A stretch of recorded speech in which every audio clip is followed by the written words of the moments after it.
আজকে আমরা অপরকে কষ্ট দিতে পারলে আমরা সুখী হই। আমার মনটা শান্ত হয়। অপরের ক্ষতি করতে পারলে আমি মনে করি যে আমি অনেক বড় হয়ে গেছি। আমি নিজেকে একটা কিছু মনে করি।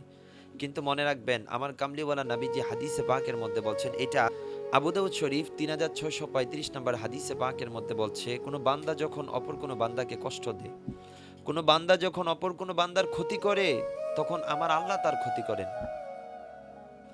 এবং কোন বান্দা যখন অপর কোন বান্দাকে কষ্ট দেয়, আমার আল্লাহ তাকে কষ্ট দেন।